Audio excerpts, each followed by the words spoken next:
Namaste. Namaste and greetings to the International Society for the revival of Sanatana Dharma, something very, very close to my heart. I send you my greetings from Norway, where I'm at right now. It's a wonderful summer evening here in Norway. You see the sea just behind me in the Oslo fjord.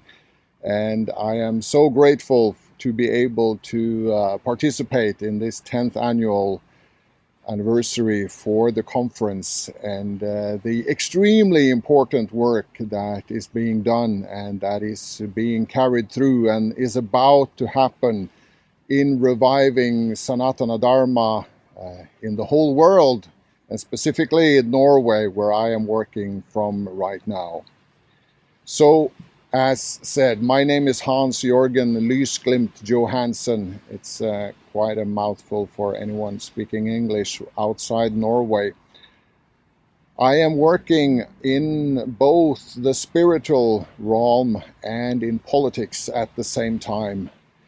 And I want to share some insights here from Norway that might give inspiration and some energy and inspiration for the path ahead. The thing in Norway is that in the Nordic countries, we have been Christianed now for 1,000 years. And there is still in the Nordic spirit, in the Nordic people, very much an awareness that there was something before this Christianity. We say that we were once Vikings. This is very much in the consciousness of people in Norway. And when we look at the craziness of the world today, everything that's going on, the Kali Yuga that people are feeling, even though they don't necessarily speak of it as the Kali Yuga, they sense the madness and they sense that something needs to be done. And people even say we have to revive the Viking in us. And as we know, the Viking era was the Vedic era, was the time of a different spirituality. And when people in Norway say that we have to revive the Viking spirit in ourselves, I've been asking myself, what does that really mean? What is, if you take that question, if you take that suggestion, if you take that goal seriously, what does that entail to revive and reawaken the Viking spirit? Well, to the adherents of Sanatana Dharma, it will be no surprise for you to hear that the question to that will lead you to Sanatana Dharma as the path, as the goal, to find our way back to who we once were, to find our way back to ourselves. And I'd like to share my personal story here, because that's where it started for me, with a more intuitive feeling. Like most people in Norway have this intuitive feeling that we were once Vikings and the Viking blood is still in us. And I started looking into what did it really mean? What was before Christianity? What did it mean to be a Viking? And some of this literature, as you know, has survived, especially through the Icelandic scribes who did preserve some of the books and some of the sacred texts of the Nordic Vedic spirituality that we have, the Viking spirituality, call it that. And I started looking into that, finding inspiration there. But you pretty soon you realize that what we have preserved is but a fraction of what was once there. There was so much more. I would say, 90% has been lost. Maybe 95, 99% has been lost. We don't really know, but what has been preserved is but a fraction of what was. There was knowledge about everything. There were wise men, there were gods, there were cultural aspects of this. There were all kinds of implications for life, spirituality, society. It was all tied together in a Vedic way, in a dharmic way, in a different way than what we have today with the insanity that's, partly modernism, partly the Kali Yuga, partly Christendom, but there was something before. And then I asked myself, so this part that we don't have, everything that we don't have, where is that? Is it still somewhere? Can it be found? Can it be revitalized? Can it be put together again so that we can find ourselves? Not at least that I can find myself. I mean, I'm on a quest to find myself. When I realize what we have lost, I also realize that what I have lost my birthright. All Norwegians, all Nordic people have lost their birthright in so much knowledge, so much Dharma that's been lost. And the path to find our way back led me to Prabhupada and the amazing work that Prabhupada did to take the knowledge of Krishna consciousnesses to the West again, and to find our way there, and a few more steps after that, and we come to the International Sanatana Dharma Society and the wonderful work of Acharya. It's a natural progression. So realizing there what has been lost and realizing that it is there to be found has been an amazing experience for me and a few close-knit friends that we are here in Norway.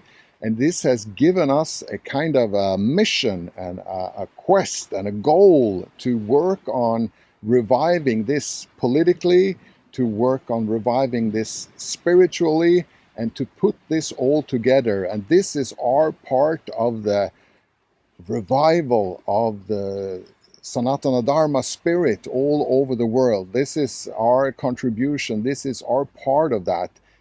And I want to tell you a story. Now, I work in politics, and it's crazy out there. The Kali Yuga has so many crazy aspects. But every time I come to a point where I have like doubts about this, I remember the line in the Bhagavad Gita where Krishna is standing behind Arjuna, and Arjuna is having doubts, and Krishna is telling Arjuna, fight, Arjuna, fight. And I tell myself whenever I have doubts, I feel Krishna standing behind me, and Krishna is telling me, fight, Hans, fight, Hans. It's that confidence, it's that strength not to give up, not to give in, but to stand up and fight. That is what Sanatana Dharma is to me and what I communicate to my people in Norway. It is confidence, it is strength, it is knowledge that there is a truth. There is truth. This is what Sanatana Dharma is to me. It is the knowledge that what I know is right and correct is actually right and correct. There is Sanatana Dharma out there. There is a truth that can be revived and is possible to seek and to find. I'm on a quest to learn Sanatana Dharma myself and to learn about all the aspects and to read the books, and with the wonderful help of Acharya and other wonderful people. But I know that it's like a light in the darkness where I know that I'm working towards this Sanatana Dharma, and I'm telling this to other people in Norway, inspiring them. You inspire people by not just by what you say and what you do, but the kind of thrust and the kind of confidence that you show yourself in what you do, in the work that you do. And through my work and through the confidence that I show, because it's a genuine confidence in the struggle, in the work towards the truth, I inspire other people in Norway to do the same. And we are already a movement in Norway around this. It's getting more and more explicit every year, every month. There is momentum building up, and there is absolutely something happening. There is something happening, an awakening in the people. I feel it myself, and our close-knit friends, we feel it. We feel people are coming to us. We feel more and more the ability to show people what this is all about by showing them the literature, by showing them the practices, by being able to show links online to wonderful videos, the video library of Acharya and Prabhupada's speeches that are put online. It's an amazing resource, and it's an amazing time to be alive and to do this work, because it's there. I'm thinking like 30 years ago, 40 years ago, before the internet, it wasn't there. Now everything is just a click away. Sanatana Dharma, the truth, is just a click away. So it's an amazing time to be alive. And in Norway and in Scandinavia, it's so close. Even the language, the nature that we have, ultimately, it's in the land and the blood and in who we are. The spirit of the Vedic society, of Dharma, of Sanatana Dharma, is so close. This is not something that you have to make people become new people and change completely. No, we just need to scratch the surface. Even the words we use, the words for the days of the week: Tuesday, Wednesday. Wedden is Odin, of course. Every time we use the word Wednesday, we have the same word in Norway. We are revoking the old gods. We are revoking the old Vedic society. We are revoking Dharma. We are revoking Sanatana Dharma. So it's much closer than we think. And what I want to say is that working on understanding Sanatana Dharma, understanding that it's there, building that confidence, it's an exponential thing now. It's been exponential for me, and I believe it's possible to have a critical turning point now where people turn to Sanatana Dharma in droves, because people are searching for something. They know intuitively that they've lost so much, and they're searching for something. They're searching for something to give them meaning, to give them direction in life, to give them the kind of spiritual qualities in their life that they need. And that is the way to work to reawaken Sanatana Dharma in the people. Carl Jung, the famous psychologist and philosopher, he said that if you talk to the Germanic people about Odin is the deity that I feel closest to. Talk to the Germanic people about Odin, and the spirit of Odin will be reawoken in them, because it's there. It's the pathway into the spiritual qualities that we all have. This has been denied us by the modern society. The modern society doesn't want us to go down that path. So we have to be brave also to tell people that there is such a path. Because people, they smile and they deny their own spiritual dimensions. And we have to show them that it is possible to find all this meaning, to find all this joy and happiness through the quest for the Vedic society, the Dharma that we once were. And in all the myths and legends of the Germanic people, it is said that the god Odin, Holger Danske in Denmark, will return and set things straight. And this is what people have been convinced of for thousands of years in our culture. You know, that there have been crises. There was the Black Death, there was the forced Christianity, and now we're in this crazy modern Kali Yuga with the machines and this internet thing with all this dramatic energy, taking people apart, making us strangers for each other. But the legends all say that Odin will return and set things straight. This is also another thing that kind of gives me confidence. Exactly how this will go about, we don't know. But having that confidence that it will happen, and taking that from the legends, reviving the legends as well, and finding the strength in that, that is what it's all about. So for me, Sanatana Dharma is authenticity, it is truth, it is a light, it is the way, and it is also a calling to find people that know Sanatana Dharma, like Acharya, that have that knowledge, and taking on the role that I have as a Chhatria. It's a different kind of role, being a politician in the world, and communicating this to the people that I meet every day on the street and in different kinds of political situations. It's a calling, because I need to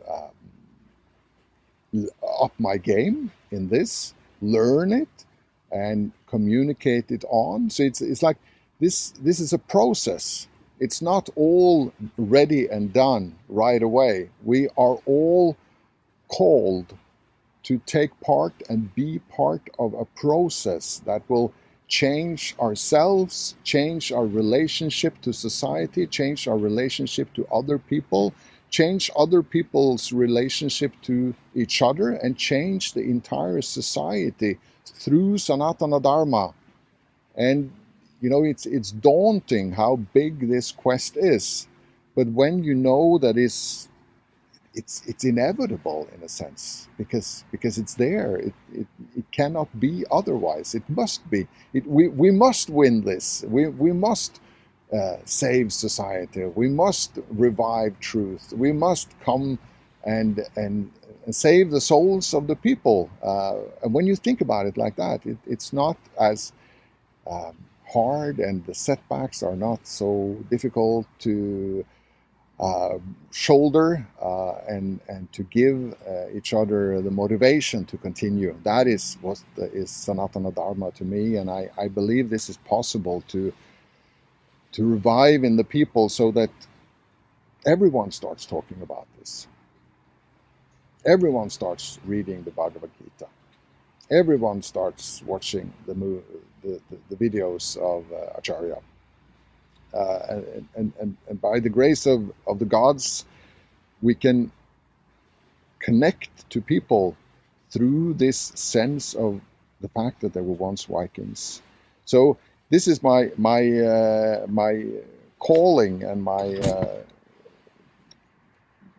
my effort to try to give an inspirational piece to the conference today, and I'm so grateful to be part of the conference, and to give my little contribution there. And this is my contribution, this insight that there is a way, a path into the heart of the Nordic people. It's there. Have confidence that it's there, and use it, and find that path, and walk that path into the hearts of the people, to change the people. I think that's what I wanted to say. It goes much faster when you say it when you give the presentation than when you wrote it down. I think there might be some Q&A. Is that correct? I'm open for that.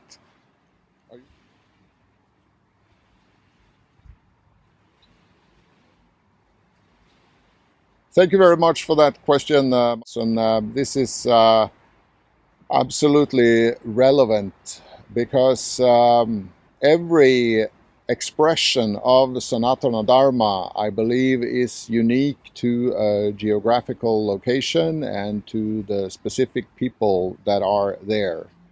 So that it needs to be a local implementation. And a very obvious example of this is from the literature, the Vedic literature that is preserved in India, where there are examples using elephants and so on. This is, of course, not so relevant in Norway and the Nordic countries, and the expression of Sanatana Dharma that we had here before Christianity was, of course, using different images. Instead of using an elephant, we would have been using a bear or a horse or some other animal or some other allegory to describe the same insight, the same cultural aspect, but just doing it in a different way. And this is has been a core of what I also realize is Sanatana Dharma, is that Sanatana Dharma is like a core of truth, a core of unchangeable truth, unchangeable Dharma, but the expression of this can be different and will, of course, be different over time and in different situations. That's how it must be. And that is quite a bit of the work that we need to do. I would like to see, for example, the Bhagavad Gita not just being translated to Norwegian, that has been done by ISKCON and wonderful, but also a update of the imagery, the wonderful illustrations in the ISKCON, the Prabhupada Bhagavad Gita. I would like to have them Nordicified, if you see what I mean, and maybe also going through the text and using Nordic names in the translation to make it more relevant. Because I still believe that even though people in Norway know that the Viking spirit, the Viking spirituality is in their heart, it is still a distance to take them to Sanatana Dharma as it is manifested today in the literature from India. This is work that needs to be done. But being able to tell people already now that we are actually working on the same core, it's the same. When you dig really down to it, it's the same thing that we are talking about. It's just different expressions of it. I think this resonates with people that are fairly conscious already now. But there is work to be done, definitely. I believe the quest that we are on still has a lot of work to be done in manifesting all this in culturally relevant manifestations, in video, in literature, in talks, in presentations. So yes, it needs local adaptation, and there was local adaptation, and that local adaptation needs to be redone. And this is what it's called reconstructionism. There's a Sanatana Dharma from India, as Acharya so well exemplifies, is complete and intact. But the revival of Sanatana Dharma in the Nordic countries need to connect to our specific Nordic history.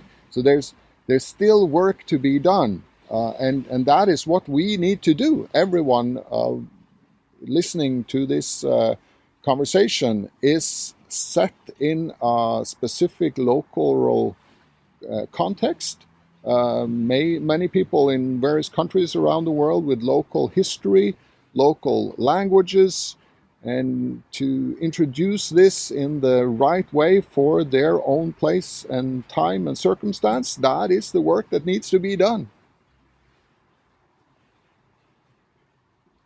Are there any more questions?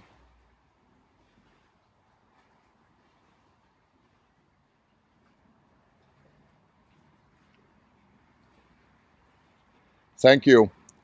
Yes, I believe the Kali Yuga is probably present everywhere in our time, and it's it's a challenge. I can tell you that.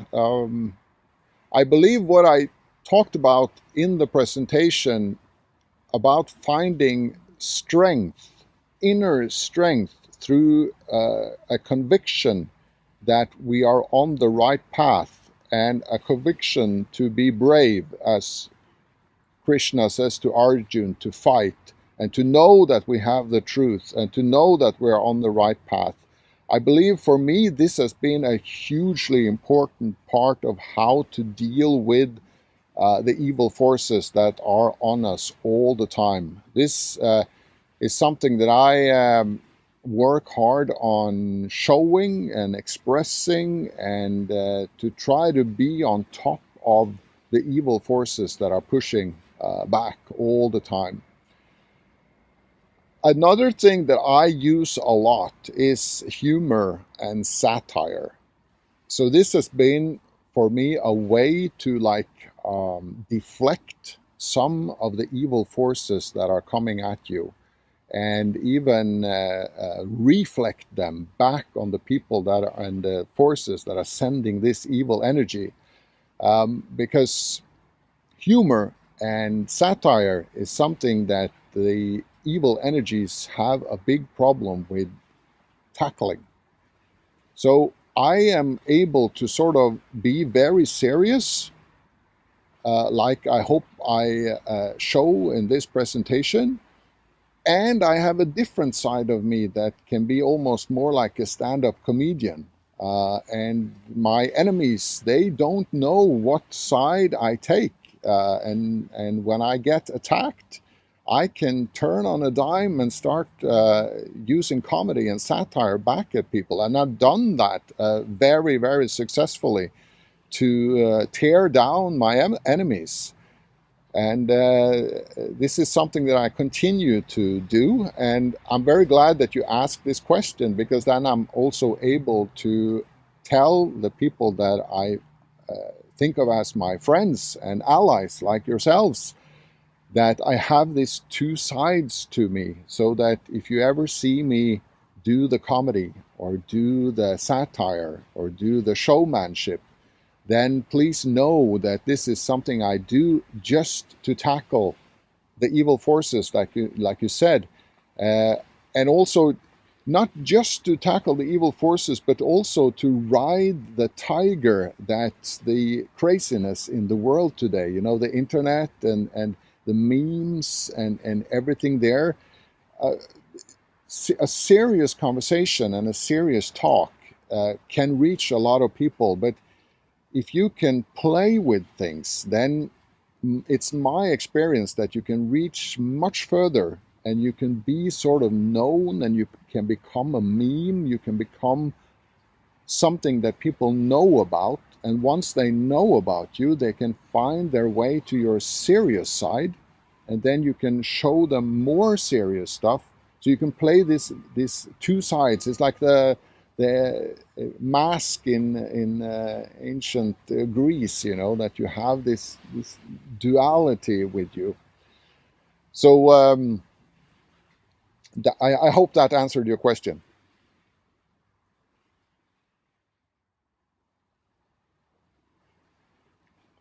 Thank you for a very good question that comes up a lot.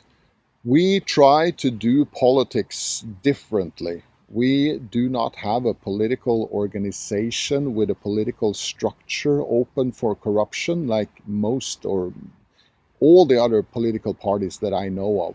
And we don't have a political program. we put candidates on our ballot lists without any kinds of restrictions or any kind of program that they have to adhere to. We tell our candidates to please just continue to be who they are and who they were before they became a candidate on our political parties list. In that way, we find candidates that are truthful, and then we put them on the ballot and we tell them to just continue to do exactly what they did before, to not change anything. This has been the way that we try to remain pure. But the whole game of politics is non-pure, so it's very, very difficult to do this. And I will also say that not all the candidates that we have on our lists in Alliansen in Norway are adherents of Sanatana Dharma. So it's not quite, we're not quite there yet. We have some Christian candidates. We have also other kind of more like libertarian kind of candidates, also candidates that are more concerned about things that are hardly difficult to put in any of these boxes, like animal rights and things like that. We are looking for truthful candidates. We choose our candidates from the two criteria of truthfulness and bravery. That has been the criteria. And it so happens to be that this overlaps very well with Sanatana Dharma. So the candidates that are inclined to that fit very well into it. But the exact manifestation of our political movement is broader than Sanatana Dharma, and I think it has to be that at this specific point of time. And then maybe further on, it can be more, we can find more and more candidates that are more stringent in that kind of philosophy. So this has been our path.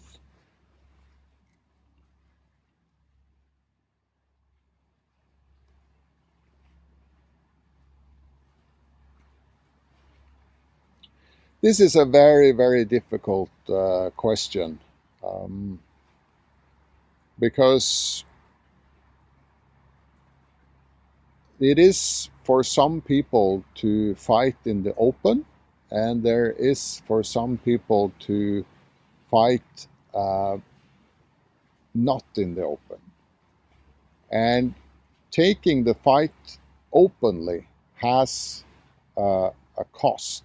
And this is getting more and more crazy for every day that passes, with the pride and with wokeness and all that. Because as soon as you go out in the public and you take a public role, you are confronted with being anti-woke or a hater or whatever, and you run into all these problems right away.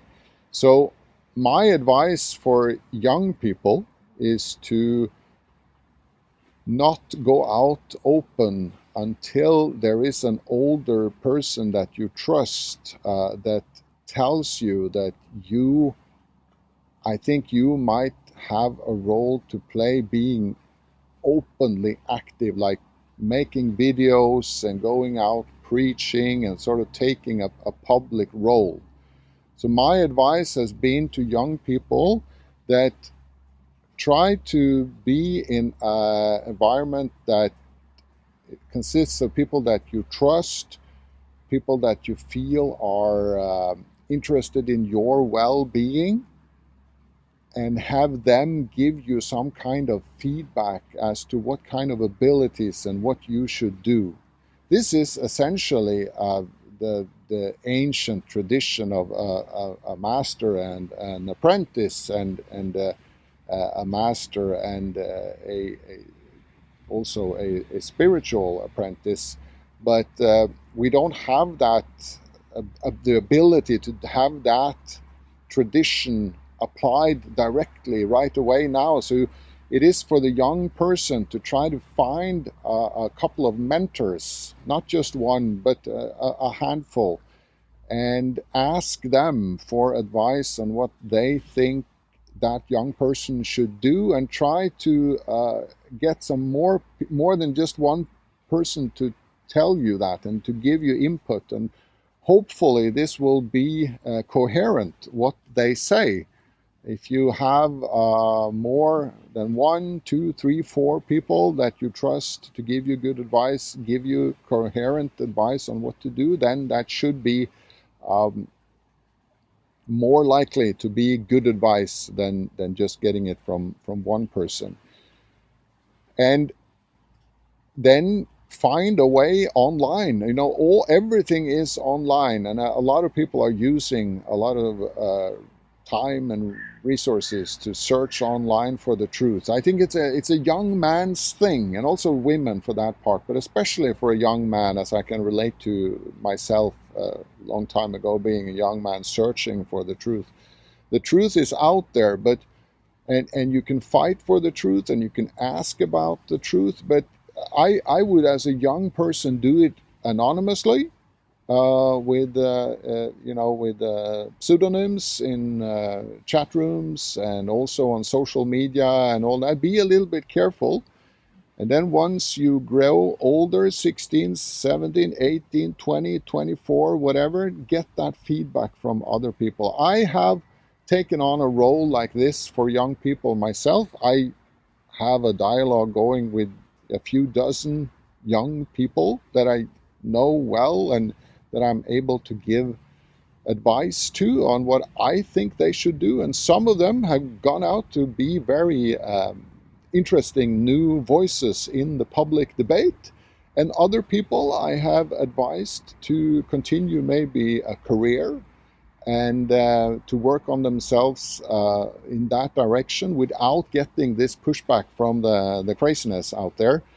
And maybe what I say to those people that choose that, try to see if you can donate money so that you can finance the people that are actually going out there and taking on the fight, so that we cannot all be public fighters and get that pushback. Some of us has to also be doctors and lawyers and work in the banks and all that. So try to find your role as a young person. Very difficult, but I hope maybe some of what I say can be helpful.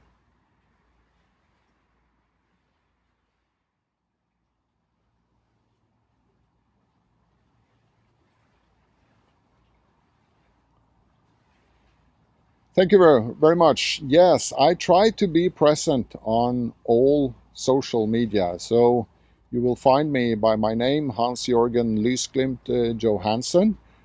In Norway, I am also known by my middle name Lysglimt, almost like a semi-famous public character that is almost a character that goes beyond myself. I've done hundreds of videos, presentations, talks. I became a public face, someone that was known to most of Norway when Donald Trump won the presidency, as I was one of the very, very few people that supported Donald Trump before he won the election. And I rose to public fame as that happened. And my political quest has been built from that, and taken, of course, a specific path for Norway. But I've developed this in various directions on social media by giving by making hundreds of videos, and I'm on TikTok talking to the young people. I'm on all the platforms, and I try to cross-link between all the platforms, because I've been banned also from platforms like Twitter, been banned from, and many other platforms as well. But I try to cross-link all the time, so that if I'm cut off cancelled from one platform, I still have the other platforms, and then I try to get those people to follow me on the various new platforms that come. I think that's the way to do it, because we will be haunted as we have momentum now and grow and get stronger. We will be haunted. We will be shut down. We will get so many attacks that we have to deal with. I personally find it most giving and most interesting to talk to the young people. So I work on platforms that appeal to the young people, and I try also to be a little bit of a showman towards the young people. So I do some videos. I'm going to do more songs. Christmas songs are coming up, a Christmas album. So just getting out there and being known through those kinds of channels. Please do follow me on those channels. I also do presentations and speeches in English. I actually started doing YouTube way back in 2008 and 2012 as a supporter of Ron Paul, the constitutionalist presidential candidate for the Republican Party, Ron Paul. And I went over to the US and I met Ron Paul and I did an interview with him, and so much happened around that. I later met, people like Julian Assange of WikiLeaks and all that. So I did a lot of work in English around that time. But since I got more politically active in Norway specifically, then my production in videos naturally became more Norwegian again. But my goal now is to expand that, to do more English, and this is a good part of that, and to sort of spread the word that and the work that I do into the English world as well. Thank you.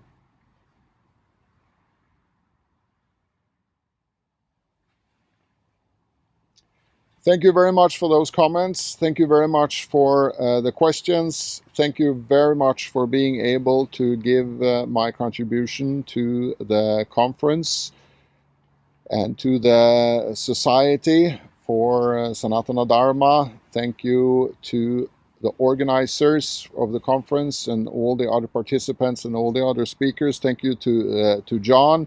And of course, thank you to Acharya for all the work you do, the inspiration that you give me in my work with the work that you do, and the way you, Acharya, think forward into the future for many, many years. You help me lengthen my time perspective to see that this fight will go on for many, many years to come, and to align my work and my vision with your work and your vision and your long-term strategy to introduce Sanatana Dharma. So this is something I very, very much appreciate, and thank you everyone. Namaste.